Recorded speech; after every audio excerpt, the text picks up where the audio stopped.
Assalamualaikum warahmatullahi wabarakatuh dan salam sejahtera untuk kita semua. Perkenalkan, nama saya Adelina Ibrahim. Saya adalah salah satu dosen di Universitas Muhammadiyah Maluku Utara, program studi Teknik Informatika. Video ini dibuat dengan tujuan sebagai salah satu persyaratan sertifikasi dosen tahun 2024 dengan tujuan yaitu pernyataan diri dosen dalam unjuk kerja Tridharma Perguruan Tinggi atau PDD UKT PT. Saya akan menjelaskan mata kuliah yang saya ampuh, yaitu mata kuliah Rekayasa Perangkat Lunak dengan bobot 2 SKS. Mata kuliah ini saya menggunakan metode Delivery Interaction and Assessment. Video ini dibuat dengan tujuan untuk memenuhi salah satu persyaratan sertifikasi dosen tahun 2024. Capaian pembelajaran dalam program studi yang pertama yaitu mampu memahami konsep rekayasa perangkat lunak. Kemudian yang kedua, mampu membuat rancangan aplikasi sistem cerdas menggunakan model dalam aplikasi rekayasa perangkat lunak. Capaian pembelajaran mata kuliah yang pertama, memahami konsep bagian penting dalam rekayasa perangkat lunak. Kemudian yang kedua, memahami analisis kebutuhan dan proses analisis kebutuhan, merumuskan spesifikasi dan memvalidasi kebutuhan. Kemudian yang ketiga, mampu menggunakan alat bantu dalam proses analisis kebutuhan dalam memahami konsep perancangan rekayasa perangkat lunak. Sistem pembelajaran pada mata kuliah ini menggunakan tatap muka secara langsung, baik di kelas maupun tatap maya, melalui aplikasi conference seperti Google Meet dan Zoom Meet serta Google Classroom. Seluruh hasil belajar mahasiswa dilandaskan pada hasil individu, presensi, diskusi kelompok, ujian tengah semester, ujian akhir semester, dan presensi perkuliahan yang telah disepakati sebagai kontrak perkuliahan. Berikut adalah cuplikan rekaman video mata kuliah Rekayasa Perangkat Lunak. Bismillahirrahmanirrahim. Assalamualaikum warahmatullahi wabarakatuh. Ya, gimana kabar semuanya? Sehat hari ini? Sehat. Alhamdulillah sehat. Ya, jadi hari ini saya sebelum kita mulai, kita berdoa dulu ya. Berdoa sesuai dengan agama dan keyakinan kita masing-masing ya. Berdoa mulai.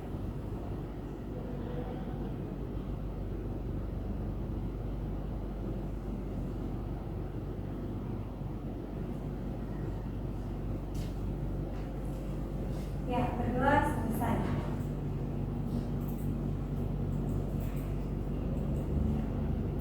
Ya, terima kasih. Di sini hari ini kita akan mempelajari terkait dengan mata pelajaran rekayasa perangkat lunak ya. Dalam mata pelajaran rekayasa perangkat lunak ini pada minggu lalu kita sudah pelajari terkait dengan UML ya. UML. Kira-kira ada yang bisa menjelaskan terkait dengan materi minggu lalu terkait dengan UML? Ya, Haikal, silakan. UML adalah sebuah bahasa yang telah menjadi standar dalam industri visualisasi yang merancang dan juga mendokumentasikan sistem informasi ataupun perilaku lunak. Ya, terima kasih Haikal ya. Jadi itu ya, bahasa UML dia merupakan sebuah bahasa ini ya, memodelkan sebuah tangan. Jadi dalam UML itu juga ada beberapa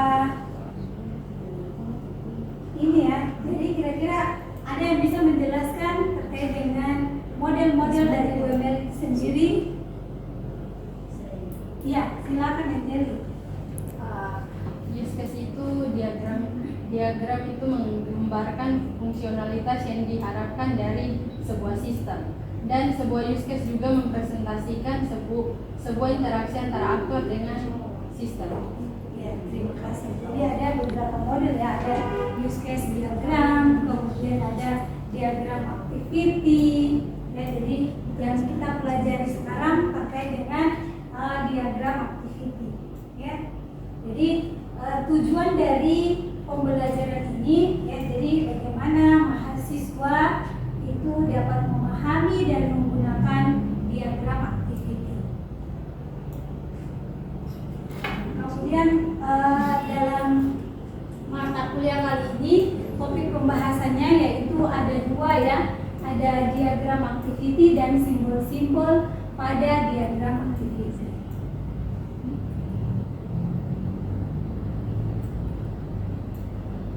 Nah, diagram activity ini juga dia menggambarkan proses bisnis dan urutan aktivitas dalam sebuah proses.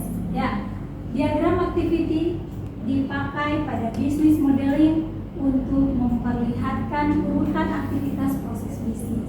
Kemudian juga diagram activity itu dia merupakan struktur diagram activity ini ya, dia diagram yang mirip seperti flowchart, kemudian data flow, yaitu mirip-mirip itu ya untuk diagram activity. Kemudian dalam sebuah perancangan biasanya kita kenal dengan flowchart, kemudian ada data flow. Itu diagram activity dia mirip-mirip seperti itu. Kemudian diagram activity ini juga dia sangat bermanfaat apabila kita membuat diagram ini terlebih dahulu dan memodelkan sebuah proses untuk membantu memahami proses secara keseluruhan. Ya, jadi kita buat proses perancangannya dulu. Gitu. Jadi diagram alirnya seperti apa. Jadi diagram activity ini, nah ini endpointnya atau titiknya ini yang merupakan contohnya. Kemudian ada juga simbol percabangan. Nah, simbol percabangan ya seperti ini. Nah, jadi ada ini simbol percabangan. Kemudian ada juga terkait dengan simbol penggabungan. Ya, jadi kalau simbol penggabungan ya seperti ini.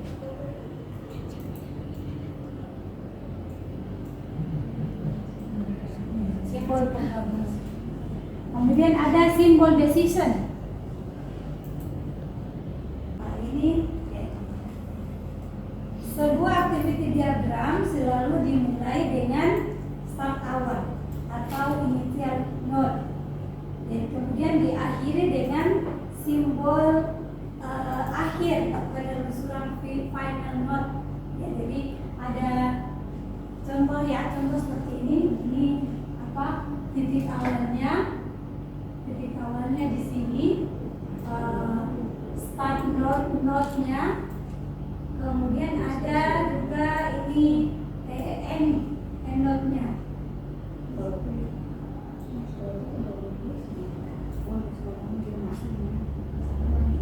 Ada end node-nya atau final node. Jadi sebuah activity D hanya boleh memakai satu simbol awal penelusuran, ya. Namun boleh dipakai sebelum jawab soal, kemudian selesai. Ini misalnya sebuah contoh kasus ya, misalnya dalam mengerjakan soal. Nah, di sini ada start node-nya, ada start node, kemudian masuk kelas, terima soal. Kemudian ada jawab soal. Nah, di sini dia ada dua. Ya, jadi ini ada apa? Jawab soal. Kemudian sudah jawab ataukah belum? Kalau sudah, berarti dia langsung kumpul jawaban. Dia langsung beralih ke kumpul jawaban, kemudian keluar dari kelas dan selesai. Nah, itu dia. Kemudian dia bisa jalur keluarnya. Ini merupakan sebuah simbol decision juga dalam diagram aktiviti, ya. Jadi dia punya simbol.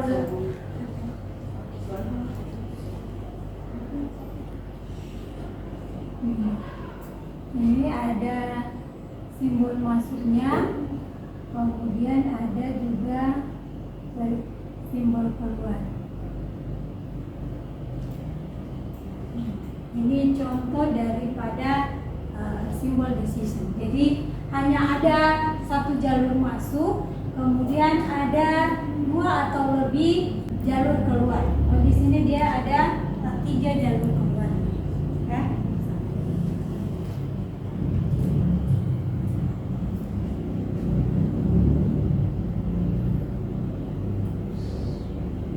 Ini maps, ya. Jadi ini kalau bedanya, kalau di maps itu dia hanya ada satu jalur keluar, namun bisa mempunyai 1 atau lebih jalur masuk, ya.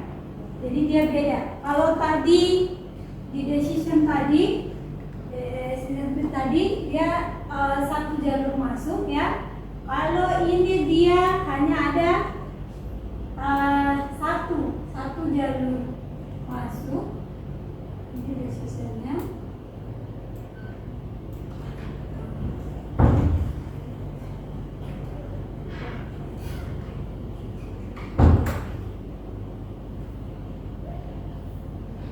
Jadi ada beberapa, hanya ada 1 jalur keluar, namun bisa mempunyai lebih dari jalur masuk, ya. Jadi ada beberapa. Ini contohnya ini.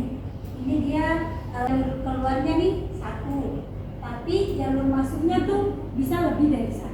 Kalau ini jalur masuknya 1, ini jalur keluarnya bisa lebih dari 1. Kalau ini dia masuknya tuh banyak, keluarnya tuh 1. Jadi bedanya itu.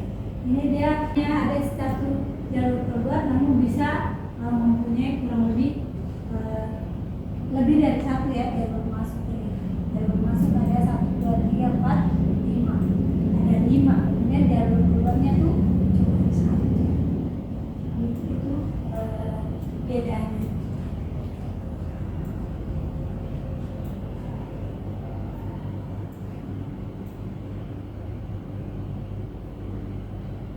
Kemudian ini ada 2 juga.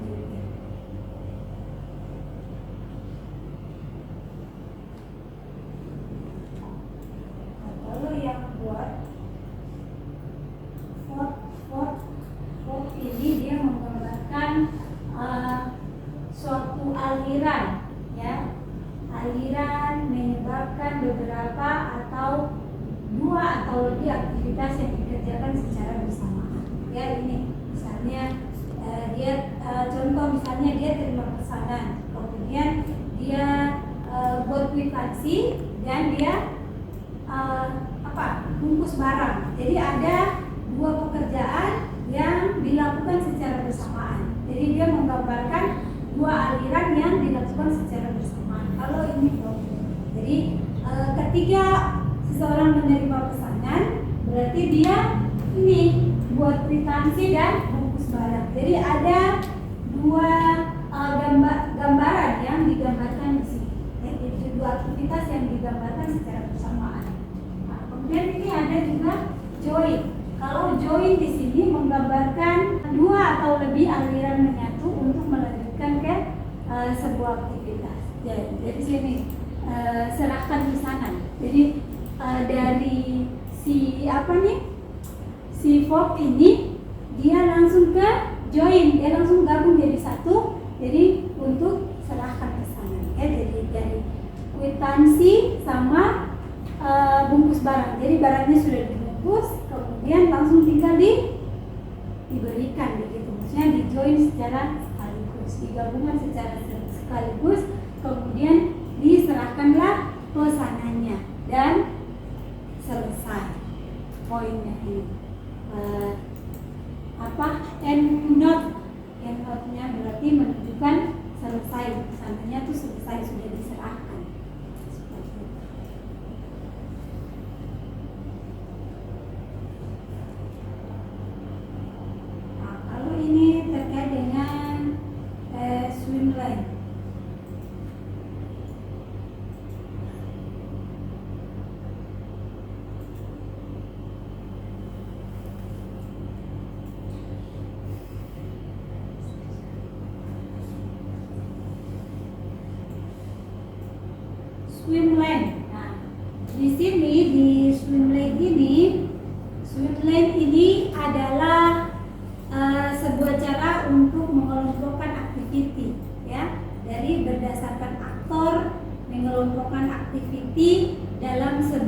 kebutuhan yang sama. Jadi dia mengelompokkan sebuah diagram activity dalam kebutuhan yang sama.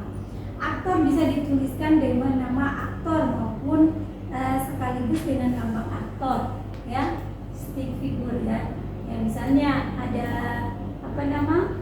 use case diagram, kemudian di sini misalnya sebuah konektor dengan label tertentu harus berpasangan dengan sebuah konektor dengan label yang sama pada diagram activity yang sama. Nah, misalnya ini ada sebuah, kemudian ada penjual. Nah, di sini ada standarnya. Kemudian di sini ada konektor. Nah, kemudian pelanggan di sini dia meminta obat.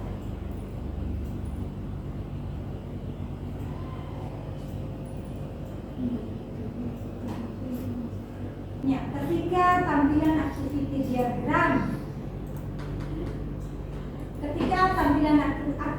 diagram sudah bisa memadai dalam sebuah halaman, perlu dipecahkan ke halaman lain dengan konektor. Ya, jadi contoh di sini. Jadi konektor ini dia berperan ini untuk kemudian selesai langsung berarti ke ini nonton filmnya, nonton film. Jadi sini dia ada beberapa aktivitas ya. Jadi misalnya sudah dapat tiket langsung berhenti. Ini ya. Misalnya dia beli tiket, kemudian dia sudah dapat tiket berarti langsung berhenti.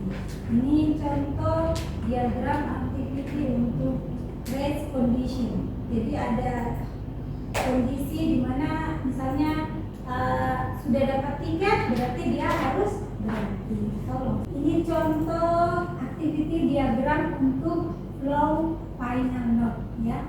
Hanya yang pertama itu hanya menghentikan action pada alurnya, kemudian yang kedua alurnya tetap berjalan sampai mencapai final node ya. Jadi ini misalnya yang pertama itu menghentikan action pada jalur ya. Jadi misalnya ini kita menghidupkan AC. Nah, itu dia merupakan contoh flow final node yang pertama. Ini misalnya dia menghidupkan AC langsung dia mati. Nah, ini hanya menghentikan action pada AC. Jadi ini setelah AC dihidupkan berarti dia langsung menghentikan actionnya kan. Nah, ada ini actionnya langsung berhenti ya. Jadi ini tanda bahwa actionnya tuh dimatikan, langsung dihentikan begitu, menghidupkan AC. Kemudian bagikan soal, edarkan absen, kemudian ujian. Nah, di sini itu yang proses yang kedua ya. Alur happy tetap berjalan sampai mencapai final node. Jadi ini yang kedua ini dia tetap berjalan sampai dia ke final node ya, menunjukkan final node baru dia berhenti. Kalau yang pertama yang di atas berarti dia hanya menunjukkan satu action saja gitu. Jadi hanya menghidupkan akses saja lalu berhenti.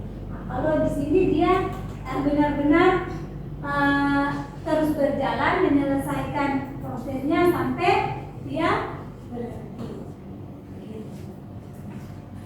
Jadi membagikan soal, mengedarkan absen, kemudian mulai ujian dan itu dia menggambarkan activity untuk flow final node.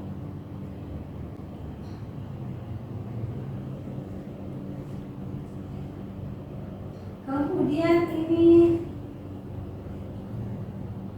ada komennya ya, dipakai untuk memberi tambahan informasi atau menjelaskan yang lebih rinci agar activity diagram dapat dipahami secara jelas. Ya, jumlah banyak komennya tidak dibatasi. Ya. Nah, ini contoh untuk komen. Ya, misalnya ini kita periksa ketel, isi ketel, siapkan gelas, tuang air ke gelas. Nah, ini proses untuk menuang air ya ke dalam ketel. Misalnya diisi dengan air. Ya, jadi ketelnya ini isi dengan apa? Ya, mau diisi dengan batu atau diisi dengan air? Ya, pasti air ya, diisi dengan air ketelnya. Ketel, tahu ketel? Tidak tahu ketelnya. Jadi ketelnya ini diisi dengan air.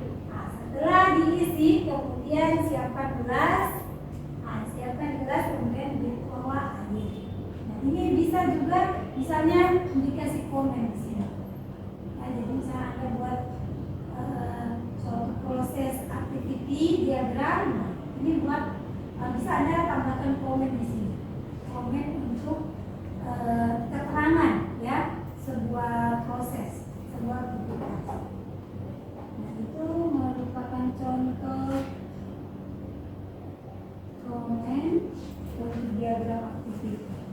Nah, ini salah satu contoh penarikan dari akun bank melalui ATM. Ya.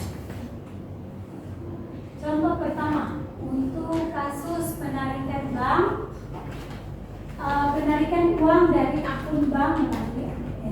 Ya. Jadi yang pertama itu customer ada tiga ya, ada customer, ada mesin ATM, kemudian ada bank. Nah, customer di sini dia memasukkan kartunya, kemudian enter PIN aktivitasnya ya, dia meng-enter PIN. Nah, setelah dia meng-enter PIN, berarti dia lanjut ke ini autoris banknya.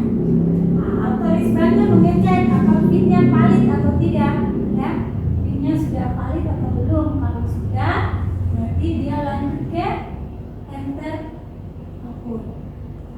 Setelah itu dia mengecek apakah dia sudah balance atau belum, sudah sesuai atau belum. Sini ada penggabungan. Dan kalau memang sudah, berarti dia langsung take money from. Nah, dia langsung ambil uang. Sini dari ATM, mesin ATM dia join dulu. Nah, kemudian ada debit. Dia tarik uang kan? Berarti ada debitnya. Debit dari bank. Ya, saldonya terpotong, debit. Nah, setelah itu show balance. Nah, kemudian selesai. Ambil uang. Ini selesai inject card ya, keluarkan card, kemudian tap card, kemudian selesai. Jadi dari segi customer ini dia mengeluarkan kartu, dia mengambil kartu ATM ya. Jadi dari mesin mengeluarkan kartu ATM, kemudian diambil oleh si customer dan selesai. Ini merupakan proses penarikan uang dari akun bank melalui ATM. Nah, ini contoh aktiviti yang selanjutnya itu ada aktiviti kedua.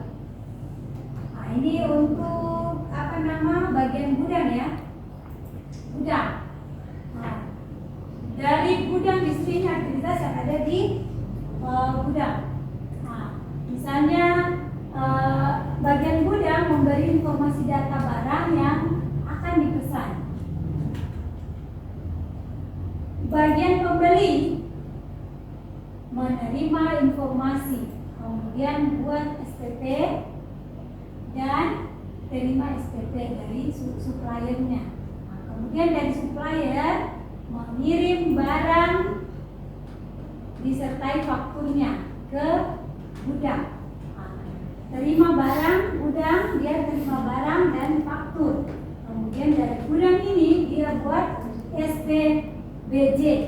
Nah, setelah SPBJ-nya selesai, di bagian pembeli tanda tangani SPBJ, dia menandatangani.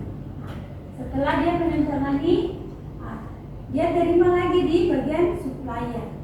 Nah, ini supplier terima SPBJ, kemudian konfirmasi pembayaran, kemudian si pembeli ini dia melakukan pembayaran. Setelah pembeli melakukan pembayaran, supplier dia terima pembayarannya dan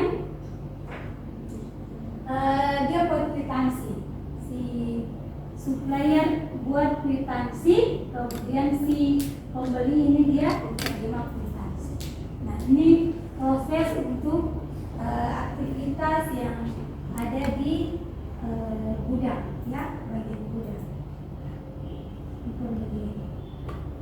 Nah, kemudian ini juga ada contoh kasus, misalnya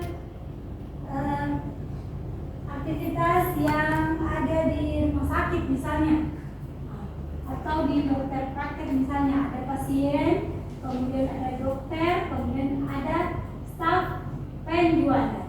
Nah, pasien meminta periksa mata, kemudian dokter melakukan pemeriksaan mata pasien. Setelah diperiksa, dokter membuat resep kacamata pasien, ya. Jadi periksa mata, setelah itu dokter membuat resep, dikasih lagi ke si pasien. Pasien menerima resep dari dokter. Nah, kemudian pilih frame kacamata. Jadi pasien ini dia memilih frame kacamata sesuai dengan keinginannya. Setelah itu buat pesanan surat, ya, buat surat pesanan. Kemudian dikirim lagi ke staf penjual. Jadi staf penjual menerima surat pesanan dari si pasien. Setelah itu siapkan kacamata berdasarkan surat pesanan.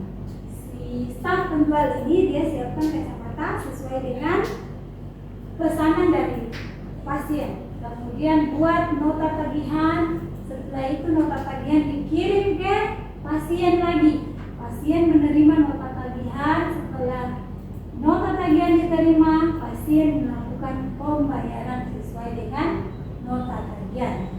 Kemudian staf penjual dia buat kwitansi berdasarkan dengan nota tagihan. Nah, setelah itu kwitansi diterima oleh pasien dan selesai, ya, dan melakukan pembayaran, kemudian selesai.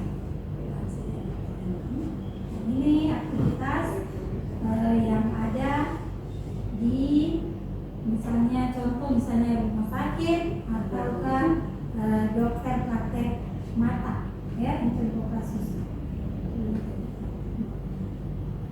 Ya, sekian mungkin itu dari saya. Mungkin ada yang mau ditanyakan. Kalau tidak ada, berarti saya cukupkan untuk hari ini, ya. Saya ucapkan wabillahi taufiq wal hidayah. Wassalamualaikum warahmatullahi wabarakatuh. Waalaikumsalam warahmatullahi wabarakatuh. Demikian deskripsi singkat dari saya. Semoga dapat memberikan gambaran mengenai pendidikan dan pengajaran yang saya lakukan di program studi Teknik Informatika, khususnya pada mata kuliah Rekayasa Perangkat Lunak. Atas perhatian saya ucapkan terima kasih. Wabillahi taufiq wal hidayah. Wassalamualaikum warahmatullahi wabarakatuh.